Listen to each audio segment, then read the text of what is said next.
Bahkan interaksi dengan manusia ini hukumannya atau hisabnya jauh lebih berat dibanding interaksi kita dengan Allah Subhanahu wa Ta'ala. Karena ini terkait dengan hak-hak manusia.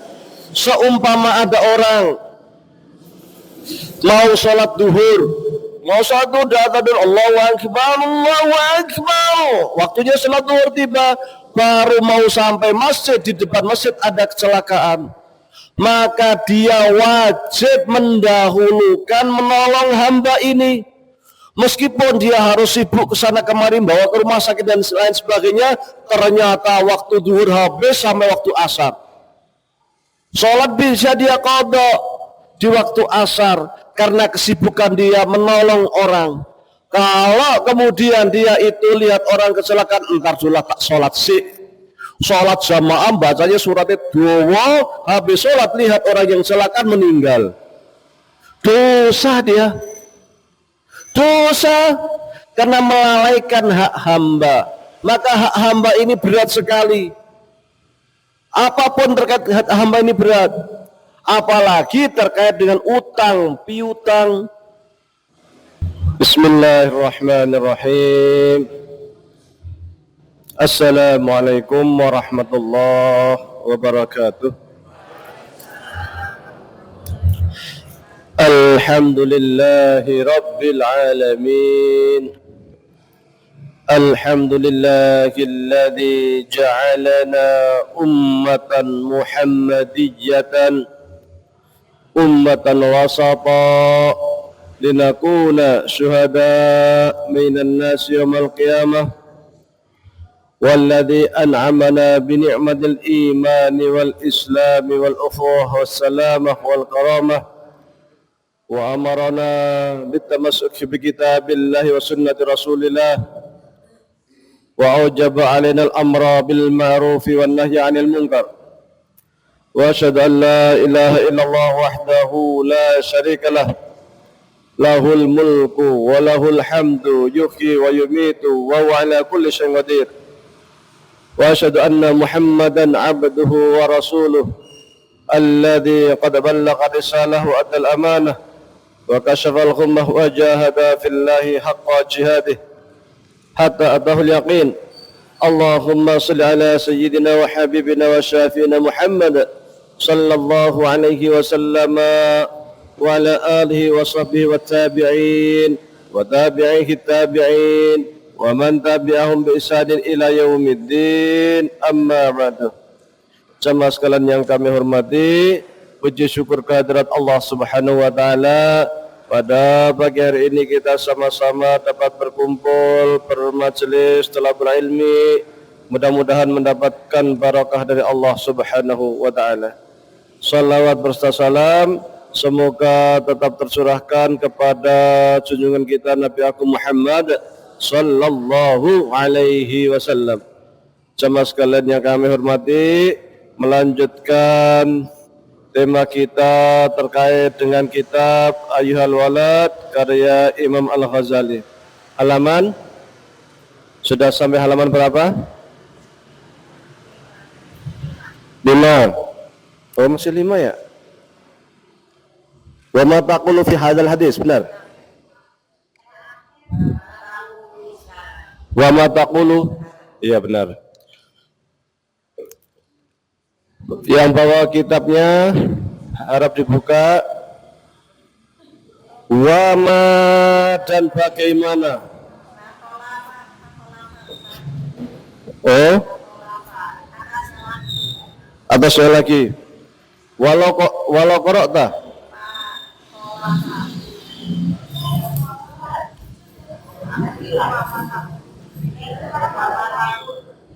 Wama taqul, benar kan?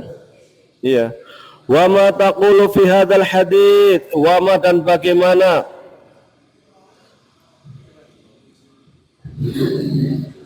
wa ma dan bagaimana, taqulu engkau mengatakan,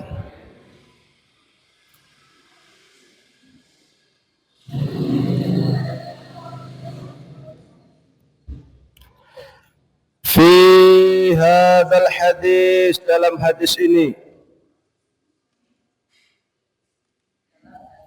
Ya.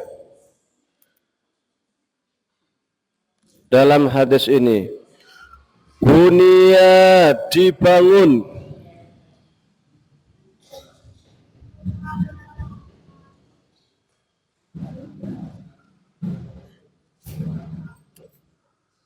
al-islamu, Islam,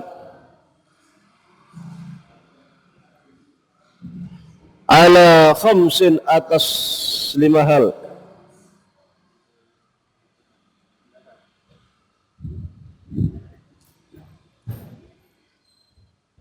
Yaitu syahadati, membaca syahadat,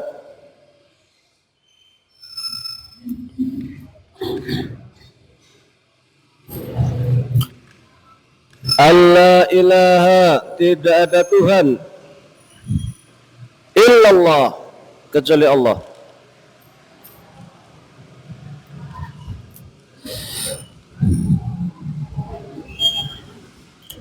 wa anna Muhammadan, dan sesungguhnya Nabi Muhammad itu Rasulullah, utusan Allah. Kalau kecepatan boleh interupsi. Ini saya agak cepat karena hadisnya sudah masyhur. Wa iqamis sholati, dan mendirikan salat,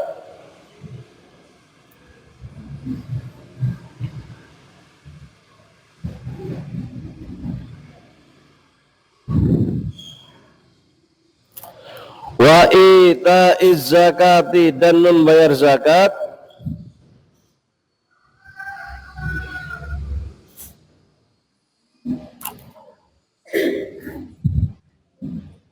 wa shaumi ramadhana, dan puasa Ramadan,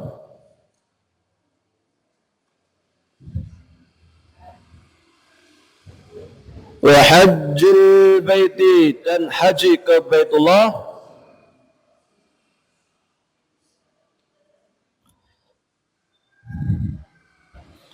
man, bagi orang,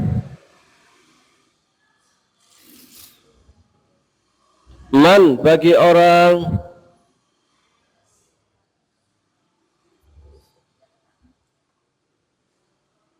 istata'a, yang sanggup,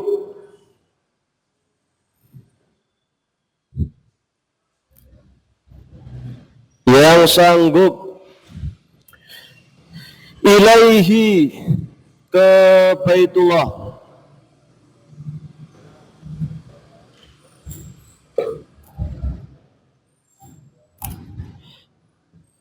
sabilan, jalannya,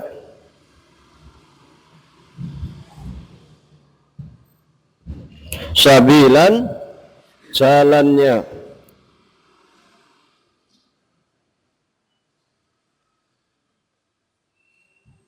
wal imanu, dan adapun iman, wal imanu, yang baru buka yang kitabnya ini halaman 5 paling bawah ya, halaman 5 paling bawah, yang kitabnya hijau, halaman 5 paling bawah. Wal imanu, dan adapun iman itu qaulun, perkataan,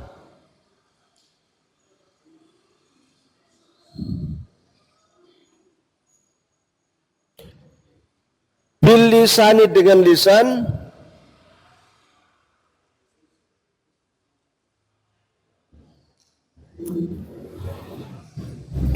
wa tasdiqun, dan membenarkan,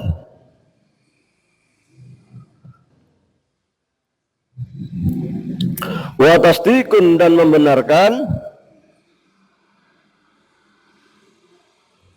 bil janani, dengan anggota tubuh,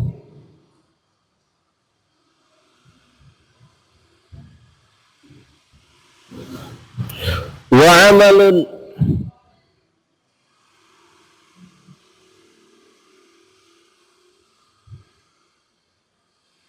dan wa amalun, dan beramal, Maaf tadi bil janan ya. Wa tasdiqun dan apa tadi? Meyakini bil janani dengan hati, maaf. Dengan hati. Wa amalun dan mengamalkan bil arkani dengan anggota tubuh.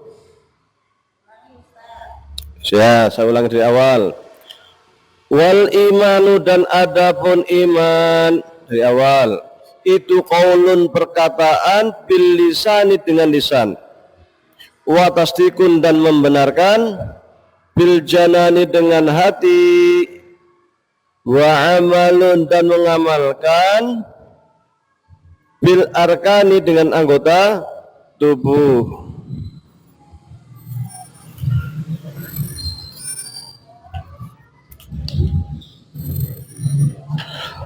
Wa dalilul a'mali dan bukti amal perbuatan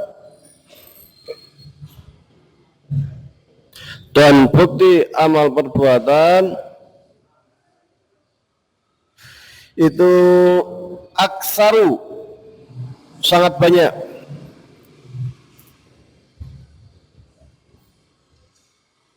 min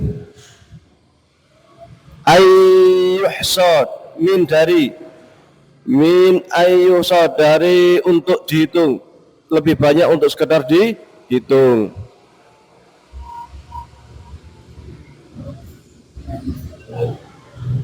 Min dari ayyuhsad dihitung, ayyuhsad dihitung.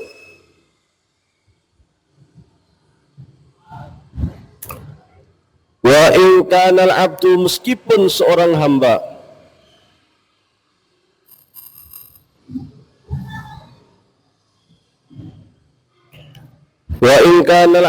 meskipun seorang hamba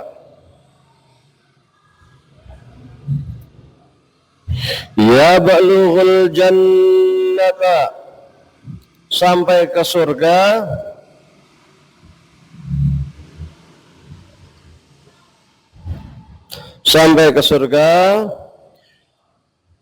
bi fadlillahi ta'ala dengan karunia Allah Ta'ala, bi fadlillahi ta'ala dengan karunia Allah Ta'ala, wa karamihi dan dengan kebaikannya,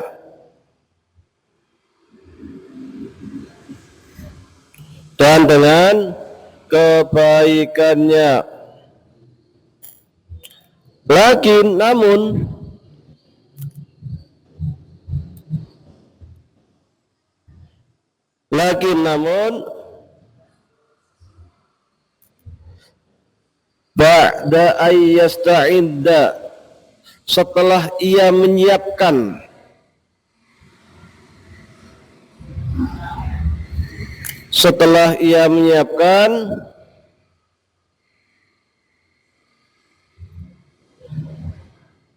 bi ta'atihi dengan ketaatan kepadanya,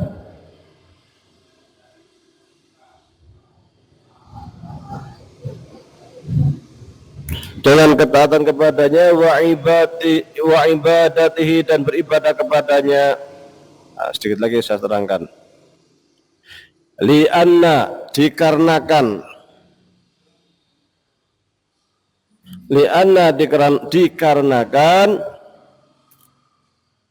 rahmat Allah itu qaribun dekat, minal muhsinina bagi orang-orang yang berbuat kebajikan. Baik, sebelumnya kita telah sampaikan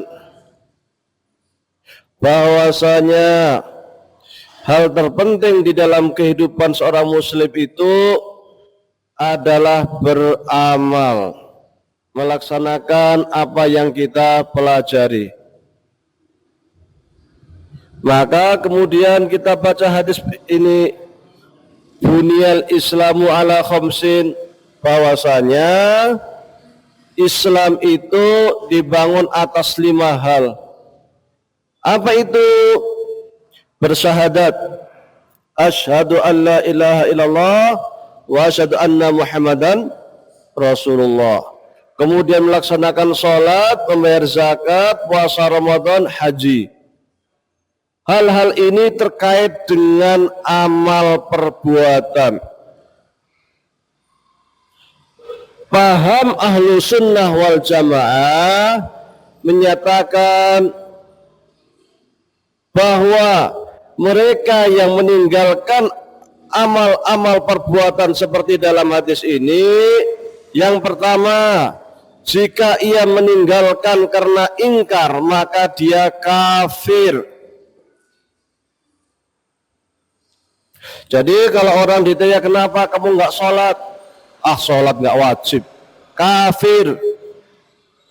Kenapa kamu nggak puasa? Poso ge opo, ora ana kewajiban agama kok poso, kafir. Kenapa punya harta banyak kok nggak mau haji? Buat apa haji? Haji nggak wajib, kafir. Maka sesiapa yang ingkar terhadap rukun-rukun Islam ini, ingkar terhadap amrun minaddin bid-darurah, prinsip-prinsip dasar agama, dia dianggap kafir. Yang kedua, jika dia ingkar itu karena malas, kenapa enggak sholat? Malas, banyak kerjaan. Kenapa enggak bangun subuh? Ngantuk, dingin, enak tidur di bawah selimut. Kenapa enggak haji, punya duit mahal, 50 juta, mending gawe bisnis. Nah, mereka yang tidak melaksanakan kewajiban agama karena malas, mereka muslim tapi muslimnya muslim asi, muslim pelaku maksiat, dosa besar. Bagaimana jika orang itu semisal sejak kecil tidak pernah sholat karena malas, tobat umur 40 tahun, apakah kemudian dia harus mengqadha sholatnya sejak dia balik? Mazhab Syafi'i mengatakan maka dia wajib mengqadha. Imam Nawawi mengatakan wajib mengqadha. 40 tahun meskipun sudah 40 tahun. Jadi diperkirakan balik katakanlah umur 14 tahun, kemudian dihitung sampai tahun 40 berapa, kalau sehari 5 kali, kali setahun berapa, kali 35 tahun berapa, berarti segitu dia harus laksanakan sholat. Waktu ini sholat qadha, maka bisa disiasati dengan cara nyicil. Duhur 4 rakaat, nanti habis sholat duhur tambah lagi untuk qadha niat, tambah 4 rakaat, 3 kali atau 4 kali sholat. Nanti pas asar demikian terus qadha, dia niat qadha. Karena sholat ini adalah kewajiban yang tidak boleh ditinggalkan. Hanya sholat satu-satunya ibadah terkait perintahnya itu Allah Subhanahu wa ta'ala manggil langsung Nabi Muhammad ke langit. Enggak ada ibadah selain sholat itu yang seperti itu. Puasa, haji, zakat, perintah silaturahmi, perintah berbuat baik, semua melalui malaikat Jibril. Tetapi sholat itu langsung dipanggil naik ke langit pada waktu Isra Mi'raj. Karena ini sangat penting, maka saking pentingnya ini kita menghadap Allah sehari sampai 5 kali. Supaya apa? Ada keterikatan batin kita ini, jiwa kita ini dengan Allah Subhanahu wa ta'ala. Supaya apa? Ketika manusia itu punya ikatan dengan Allah, maka ibadahnya dengan manusia, interaksinya dengan manusia juga baik. Harapannya seperti ini. Maka inna sholata tanha 'anil fahsya'i wal munkar. Salat itu dapat mencegah dari perbuatan keji dan mungkar. Dengan Allah, dengan manusia. Sekiranya ada orang rajin salat tetapi masih sering menipu, manipulasi, korupsi, berarti ada yang salah pada salat dia. Salatnya tidak sampai merasuk ke dalam hati dia. Tidak ada sifat muraqabah. Tidak ada sifat setiap harinya itu dia diawasi oleh Allah. Ketika kita sholat subuh, Allah mengawasi kita. Mudah-mudahan sampai zuhur saya bisa beramal, saya bisa melakukan perbuatan yang baik dan tidak melakukan perbuatan maksiat. Zuhur, sholat lagi, ya Allah, saya sudah bekerja seharian, yang jadi pedagang di pasar, yang jadi pembisnis, yang jadi petani, ya Allah, mudah-mudahan selama dari subuh sampai zuhur ini saya tidak bermaksiat. Sholat lagi, maka dosa dari subuh sampai zuhur insya Allah diampuni oleh Allah Subhanahu wa Ta'ala. Dan dia pun berdoa, ya Allah, saya ini sudah zuhur sampai asar, mudah-mudahan saya tidak bermaksiat. Sampai sholat asar, ya Allah, saya sudah sholat asar, mudah-mudahan Allah ampunkan dosa kita dari zuhur sampai asar. Sampai maghrib demikian juga, sampai isya demikian juga, sehingga sholat 5 waktu itu mampu menghapuskan dosa-dosa kita selama 1 hari. Bersih. Maka ketika ada orang rajin sholat tapi numpuk dosa, korupsi, manipulasi, senggol kanan, senggol kiri, tidak karu-karuan, berarti ada sesuatu yang salah pada sholatnya. Sholatnya tidak mampu mengikat hubungan dia dengan Allah Subhanahu wa Ta'ala. Dan sholat ini satu-satunya ibadah yang wajib dilaksanakan dalam kondisi apapun. Tidak ada keringanan kecuali hanya terkait dengan kaifiyah tata cara. Dalam kondisi sehat, sholat sambil berdiri. Dalam kondisi sakit, boleh sambil duduk, boleh sambil berbaring. Ketika sudah tidak bisa apa-apa, tapi masih sadar bisa mengedipkan mata, sholatlah dengan kedipan mata. Tetapi selalu wajib dilaksanakan. Beda dengan zakat. Zakat nggak punya uang, nggak punya duit, belum sampai nisab, nggak wajib zakat. Haji belum sampai, nggak punya duit, nggak punya istitoah, kemampuan, tidak wajib haji. Puasa sudah tua, bisa membayar gantinya, fidyah. Tetapi sholat tetap wajib dilaksanakan bagaimanapun kondisinya. Bahkan ketika perang pun tetap wajib melaksanakan sholat, sehingga ada aturan sholat khauf, sholat ketika kondisi kita dalam peperangan. Ini prinsip dasar. Demikian juga zakat dan sholat dengan zakat ini satu kesatuan. Sholat ini interaksi kita dengan Allah Subhanahu wa Ta'ala, sementara zakat ini terkait dengan interaksi manusia dengan hamba. Hablum minallah wa hablum minan nas. Dua-duanya ini seimbang sejalan. Maka Allah mengatakan, ara'aital ladzi yukadzibu bid-din fadzalikal ladzi yad'ul yatim. Bohong kita beragama, bohong kita ngaku Islam, tapi kita kenyang, tangga kita lapar, kita tidak bisa menyantuni orang fakir miskin. Karena ketika kita beragama, percaya, iman kepada Allah, kita juga harus berbuat baik kepada manusia. Bahkan interaksi dengan manusia ini hukumannya atau hisabnya jauh lebih berat dibanding interaksi kita dengan Allah Subhanahu wa Ta'ala. Karena ini terkait dengan hak-hak manusia. Seumpama ada orang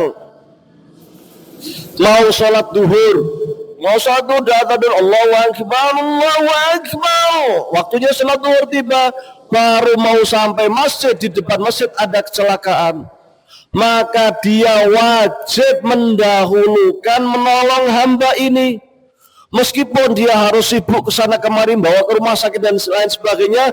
Ternyata waktu zuhur habis sampai waktu asar, sholat bisa dia qadha di waktu asar karena kesibukan dia menolong orang.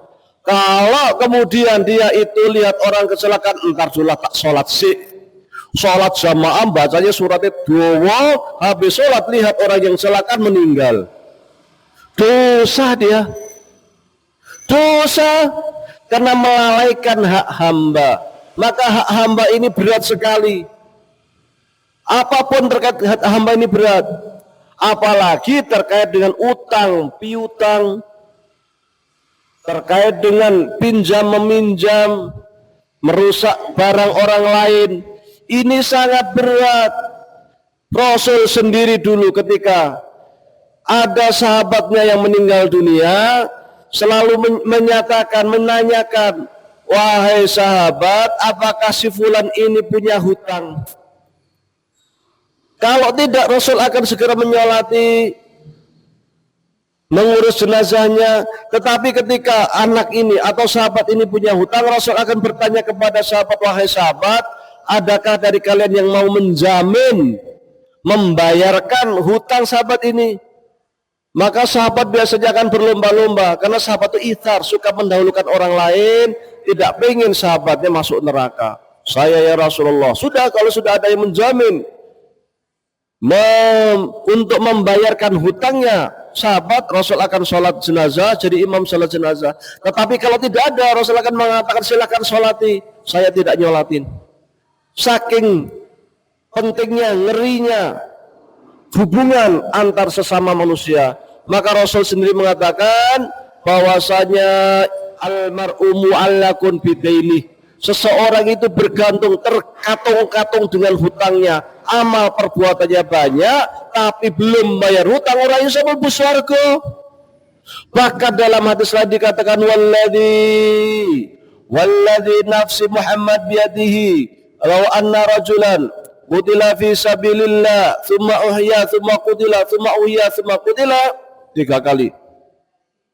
Waladaihi dainun ma dakhalal jannah hatta yuqda anhu dainuh. Demi Nabi Muhammad yang jiwanya ada dalam genggaman tangannya, sekiranya seseorang itu berjihad di jalan Allah kemudian syahid, kemudian dihidupkan lagi, syahid lagi, ping pindu, ping pisane orang syahid langsung surga, ini 2 kali, dihidupkan lagi, syahid lagi, ping telu, pahala syahidnya luar biasa, 3 kali lipat. Waladaihi dainun, tapi masih nyangkut punya utang, nyangkut belum bayar utang. Madakhalal jannah, sungguh dia tidak akan bisa masuk surga hatta yuqda anhu dainu, sampai dia itu bayar utang. Sakit 3 kali, pahala luar biasa. Gara-gara 1000 di pasar belum jujuli, belum ngasih kembalian, lali, pura-pura lali, gara-gara uang 1000 nyantol, tidak bisa masuk surga. Maka ngati-hati dengan hak hamba. Ngati-hati kalau kita itu punya sesuatu yang belum kita tunaikan, karena itu bisa menghalangi kita, yang bisa menggondeli kita. Maka ayat terpanjang di dalam Al-Quran itu ayat terkait dengan hak hamba, terkait dengan piutang, 1 halaman penuh. Maka diperintahkan oleh Allah kalau punya utang pakai saksi, 2 saksi, saksi laki-laki. Kalau perempuan 4 saksi perempuan, atau 1 laki-laki 2 perempuan. Ditulis, tanda tangan, saking pentingnya hak hamba. Atau pakai gadai, saya utang 500.000, ini ada HP, saya kan didol 500.000 kita isi payu itu buat gadai. Supaya apa? Kalau sekiranya di tengah jalan saya meninggal dunia, belum bisa bayar hutang, aman, karena ini bisa dipegang, diambil sama dia. Rasul sendiri pernah punya utang, gadaikan baju besinya. Ngutang beras, gadaikan baju besinya, gandum.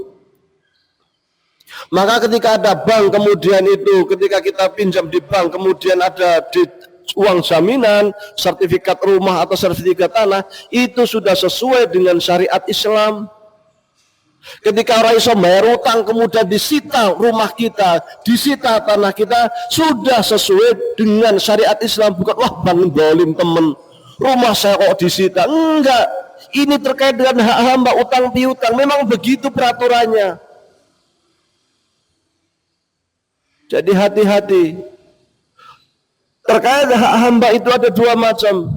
Yang pertama terkait dengan harta benda itu, yang kedua dengan dengan kehormatan. Dengan kehormatan itu terkait seumpama kita pernah mencaci maki, kita pernah menggunjing, kita pernah memfitnah, kita pernah menganggap orang itu melakukan perbuatan keji padahal tidak. Ini juga terkait dengan hak hamba. Dan sekiranya kita belum minta maaf, maka sebanyak apapun ibadah kita kepada Allah Subhanahu wa taala, jika hak hamba ini belum kita laksanakan dengan meminta maaf, maka akan gantung, akan menjadi ganjalan kita kelak di akhirat. Maka Allah mengatakan, Rasul sallallahu alaihi wasallam bersabda, sekiranya ada orang mangkanat indahu mazlamatun, sekiranya ada orang yang pernah mendolimi min akhihi, saudaranya, dia pernah mendolimi saudaranya terkait dua hal, min airdihi au malihi, terkait dengan kehormatan dia, pernah gunjing, pernah memfitnah dan sebagainya, au malihi atau harta dia, pernah merusakin rumah tetangganya atau barang tetangganya, pinjam rusak. Maka kata Rasul apa? Falyatahallal minhul yaum, maka hendaklah dia itu minta dihalalkan, mohon dimaafkan atau diganti barangnya, qabla ayakuna dinaran wala dirhaman, sebelum kelak dia akhirat itu yang namanya harta benda sudah tidak berguna lagi. Mumpung masih hidup di dunia, kalau punya salah mohon maaf, jangan gengsi, izin, nggak boleh izin. Mosok saya lebih tua minta maaf pada orang yang lebih muda, enggak ada kata malu. Ini mumpung masih di dunia, kelak di akhirat kita itu akan dihisab, akan masuk ke pengadilan Allah, dan pengadilan Allah itu sangat berat karena detail-detail kecil-kecil semua perbuatan kita itu akan dipertanggungjawabkan di hadapan Allah Subhanahu wa taala. Seumpama saya pernah menggunjing orang, maka di hadapan pengadilan Allah itu orangnya akan dihadapkan untuk dijadikan persaksian. Barang apapun yang pernah kita itu menggunjingnya di mana akan menjadi saksi. Maka kelak hisab kita di hadapan Allah itu sangat lama karena sangat detail. Umpamanya habis ini kita baru ngaji, keluar masjid gunjing, langsung gunjingnya siapa? Sama si A, si B, si C, si D. Panggil semua nih satu-satu, kata perkataannya apa, gunjingnya tentang apa. Selesai itu ternyata di jalan ada barang kecil di jalan diambil, wah dihisab juga tempatnya di mana, saksinya apa, semua. Jadi hal terkecil itu semua akan dihisab oleh Allah Subhanahu wa taala, dan semua dicatat secara detail, secara rapi oleh malaikat, di mana nanti buku catatan itu akan dikembalikan, diberikan kepada hamba. Dan kelak ketika Allah Subhanahu wa taala memberikan rapot kepada kita, kita akan buka rapot dari awal. 1, 2, rapotnya tebal banyak sekali, detailnya minta ampun. Perkataan kita sedikit saja ada catatannya. Apa yang kita dengar sedikit saja, nguping kok liwat karo nguping.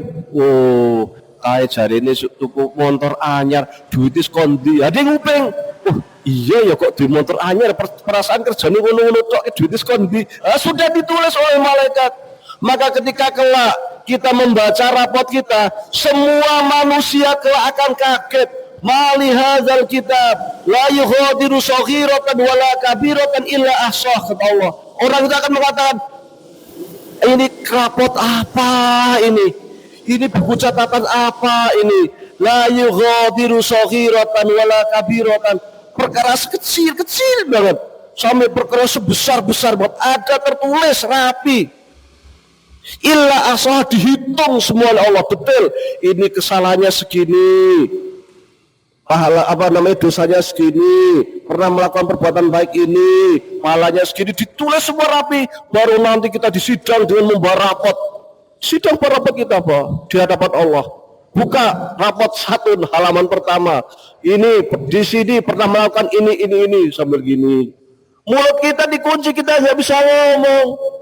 Tapi ketika ditanya satu-satu persoalan di rapot kita, manusia hanya terbelalak. Saksi ada, Barang-barang semua yang ada di sekitaran kita menjadi saksi. HP, kursi, meja, apapun jadi saksi. Tubuh kita, tangan bicara, kaki bicara, semua bicara jadi saksi. Kalau ada orang yang pada waktu itu ada di dekat kita menyaksikan, dipanggil orang yang menjadi saksi. Orang manusia di hadapan Allah kelak tidak akan bisa mengelak dari apa yang pernah dia lakukan di dunia. Maka pada saat itu manusia hanya bisa merunduk kalau dia tidak punya amal baik. Rasul Shallallahu Alaihi Wasallam saking khawatirnya dengan hisab, padahal Rasul ya, yang dimana dosanya itu sudah dihapus, mata qaddama min dambi wa mata'akhir, dosa yang telah lampau dan yang akan datang itu sudah dihapus. Rasul sendiri mengatakan wa inni la astaghfirullah ta'ala fil yaumi mi'ata marrah. Saya ini setiap hari beristighfar, bermunajat, memohon ampun kepada Allah minimal 100 kali. Rasul Jubi ini awake dewi. Umar bin Khattab yang sudah dijamin masuk surga. Semua sahabat Nabi dijamin masuk surga. Umar bin Khattab yang sudah dijamin masuk surga sering menangis ketika ditanya, ya wahai Umar, wahai Amirul Mukminin, kenapa kok menangis? Jawabnya apa?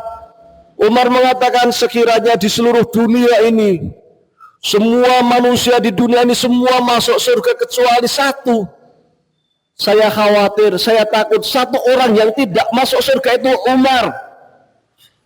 Itu Umar Amirul Mukminin. Tapi kadang kita santai, tenang aja. Arab sholat, kayak malas yang goset, wah isi jam siji, isi waktu di situ, isi asar isi 2 jam lagi. Kita nggak tahu ternyata malaikat Israel datang tanpa salam, tanpa ngetuk pintu, datang begitu saja, kepleset langsung meninggal. Sangat bisa, sangat mungkin. Maka jangan tunda-tunda sholat. Sudah waktu masuknya sholat, kita sholat. Ini terkait dengan keimanan kita. Maka Imam Al-Ghazali di sini mengatakan, wal imanu qaulun bilisan. Iman itu apa yang kita ucapkan dengan lisan. Asyhadu an la ilaha illallah. Kemudian kita yakini dengan hati. Karena sesuatu yang kita ucapkan dengan lisan saja tanpa kita yakini dengan hati tidak ada gunanya. Kita bersyahadat setiap hari tetapi tidak yakin, itu tidak dianggap muslim. Itu di Papua banyak sekali yang masuk di Universitas Muhammadiyah. Kalau masuk di Universitas Muhammadiyah kan nyanyi sang surya telah bersinar, syahadat dua melingkar, warna yang hijau berseri, ya kan itu kan, sampai mengatakan al-Islam agamaku, padahal Kristen nyanyi al-Islam agama. Kira-kira dia muslim enggak? Enggak muslim. Kenapa enggak muslim? Karena itu hanya terucap di dalam lisan saja, tidak masuk ke dalam hati dia. Maka kata Al-Baqillani, Imam Al-Baqillani, bahwasanya terpenting dalam iman itu ya hati, keyakinan dalam hati kita. Maka banyak para pelaku atau tapak suci, pengikut tapak suci di Jerman sana, non muslim, bahkan mungkin ateis, tidak beragama.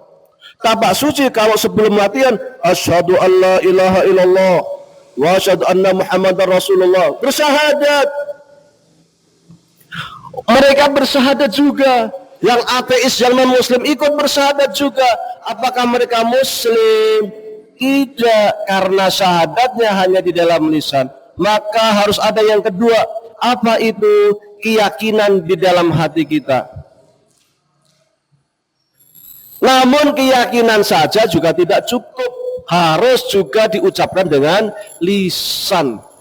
Ketika keyakinan itu sudah masuk dalam hati, kemudian dia bersyahadat asyhadu alla ilaha illallah wa anna muhammadar rasulullah, maka dia sudah dianggap muslim.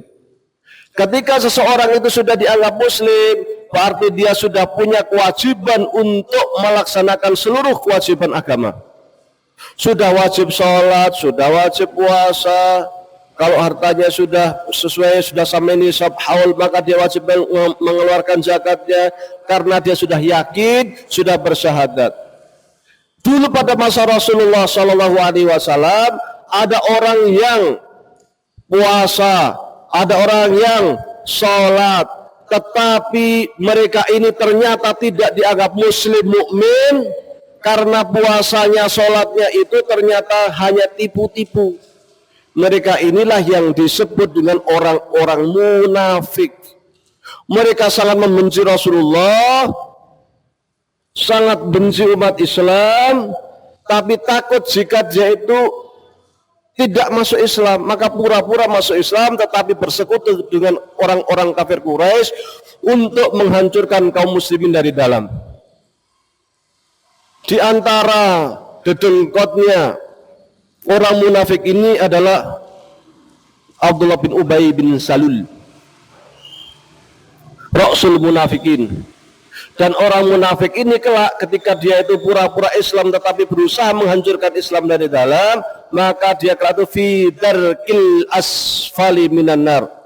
Kelak dia di dalam keraknya neraka. Bahkan ketika dia meninggal, ampunan kita atau doa kita sama sekali nggak berguna. Rasul dulu pernah mendoakan orang-orang munafik ketika meninggal dunia, ditegur sama Allah, sawaun istaghfarta lahum am lam tastaghfir lahum la yaghfirullahu lahum. Wahai Muhammad, baik engkau mendoakan istighfar, mohon ampunan kepada Allah terkait dosa-dosa orang-orang munafik, atau engkau tidak mendoakan mereka, sama saja Allah tidak akan pernah mengampuni dosa-dosanya orang munafik. Orang munafik ini sangat berbahaya.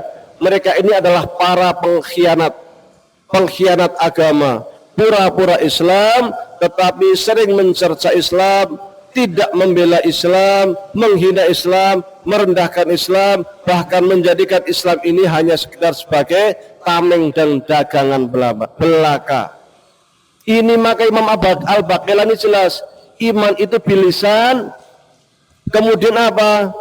Dengan hati yakin. Tapi ini saja juga tidak cukup, kata Ghazali, wa amalun bil arkan, tetapi juga harus dibuktikan dengan amal perbuatan. Apa itu? Dengan menjalankan segala perintah-perintah Allah. Mazhab ahlu sunnah wal jamaah. Mazhab ahlu sunnah wal jamaah mengatakan bahwasanya yang namanya amal perbuatan ini, meskipun ini bagian terpenting untuk membuktikan keimanan kita itu, tetapi sekiranya ada yang sudah bil lisan, sudah bil qalb, tapi tidak melaksanakan amal perbuatan sesuai dengan hukum Islam, sekiranya dia itu tidak ingkar terhadap kewajiban itu, maka dia muslim asi. Meskipun dia melakukan perbuatan dosa-dosa besar, itu menurut paham ahlu sunnah wal jamaah. Karena ada sebuah kelompok Khawarij di mana mereka itu mengatakan bahwasanya jika ada seorang muslim ngaku Islam tetapi dia melakukan dosa-dosa besar, maka dia dianggap sebagai musyrik, sebagai orang murtad. Kalau zaman sekarang itu ada kelompok di Timur Tengah sana namanya ISIS, yang sekarang sudah masih ada tetapi sudah tidak seperti dulu, di mana mereka itu menganggap kelompok lain yang berbeda pendapat dengan mereka itu dianggap musyrik. Di Indonesia ada kelompok juga, ada kelompok kalau kita sholat di masjidnya dipel, dibersihkan karena kita dianggap najis. Apa? Itu sebenarnya aliran sesat itu, tapi sama pemerintah masih dibiarkan. Kita sholat di sana dianggap najis karena orang musyrik itu najis menurut mereka. Kita dianggap musyrik karena berbeda dengan kelompok mereka. Ini persoalan nih, masalah ini. Kalau aliran-aliran yang seperti ini push, nanti ada keyakinan jamaah jihadiyah, oh bahaya lagi, pemerintah tauhid, hormat bendera tauhid. Tauhid itu kafir, menyembah berhala. Hormat bendera tauhid, menyanyikan lagu Indonesia Raya tauhid, wah semuanya tauhid, maka mereka itu berkeyakinan karena pemerintahnya tauhid harus dibinasakan. Wa man lam yahkum bima anzalallahu fa ulaikumul kafirun. Negara manapun yang tidak menerapkan hukum Allah maka dia kafir. Bom, wah dibom, ditembakin, sering terjadi. Kalau di Indonesia kadang yang dilakukan oleh kelompok yang namanya JI, Jamaah Islamiyah, yang menganggap pemerintah itu tauhid, hormat bendera tauhid, Pancasila tauhid, menyanyikan lagu Indonesia Raya tauhid, sehingga pemerintahnya dianggap pemerintah tauhid, pemerintah kafir. Ini masalah. Kita kalau sebagai warga Muhammadiyah tidak punya konsep namanya Darul Ahdi Wasyahadah, menganggap pemerintah ini adalah pemerintah yang sah karena telah mengakomodir beberapa atau mengakomodir hukum-hukum Islam. Menurut Ibnu Qayyim Al-Jauziyah di dalam bukunya, kitabnya Ahlu Dhimmah, ya, Ahlu Dhimmah, Ahwalu Ahli Dhimmah, mereka mengatakan bahwa selama pemerintah itu mayoritas muslim, tidak melarang manusia, tidak melarang masyarakat untuk melaksanakan hukum Islam, maka dia dianggap pemerintah muslim, bukan tauhid. Kita sholat bebas, kita puasa bahkan ada aturannya oleh pemerintah, ada sidang isbat. Terkait wakaf ada aturan hukumnya, regulasinya. Zakat ada regulasinya. Haji dikoordinir pemerintah. Hukum-hukum Islam masuk, banyak sekali masuk dalam pemerintah. Kayak gini dianggap tauhid. Maka ini tidak benar menurut yang disampaikan oleh Ibnu Qayyim Al-Jauziyah, yang beliau itu merupakan murid dari Syekh Islam Ibnu Taimiyah. Baik, karena sudah jam 7 lewat, hampir seperempat, sebelum saya tutup, sekiranya ada pertanyaan kami persilahkan. Monggo.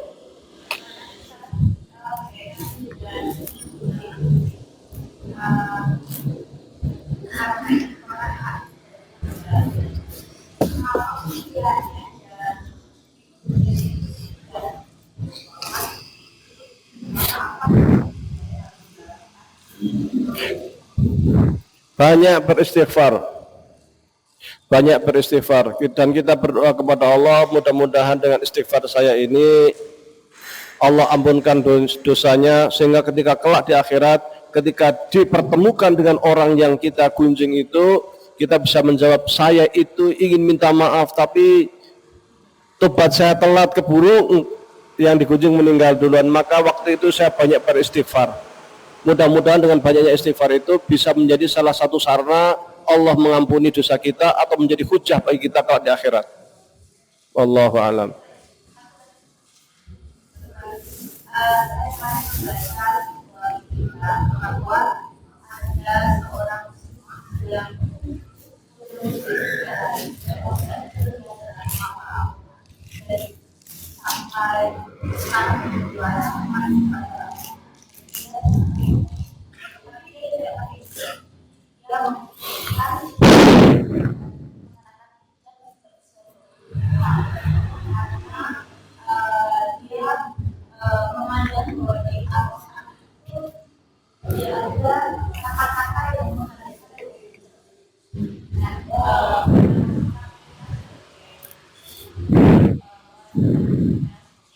Jika ada seorang muslimah tidak memakai hijab atau tidak menutup aurat sesuai dengan hukum Islam, berdosa. Satu, loh, dia hafid Quran yang dapat pahala. Makanya kan tadi dikatakan, mali hadzal kitab la yughadiru saghiratan wala kabiratan illa ahsa. Ini buku catatan apa ini? Semua yang kecil-kecil sampai yang besar-besar dihitung. Maka ketika dia hafid Quran dihitung, oh pahala.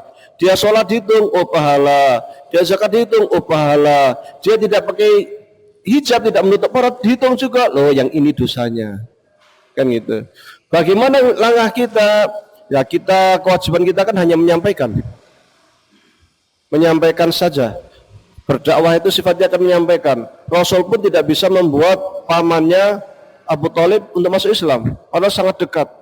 Sampai menjelang meninggal dunia menyatakan, ya wahai paman, ucapkan asyhadu an la ilaha illallah wa anna muhammadar rasulullah, Allah jamin masuk surga.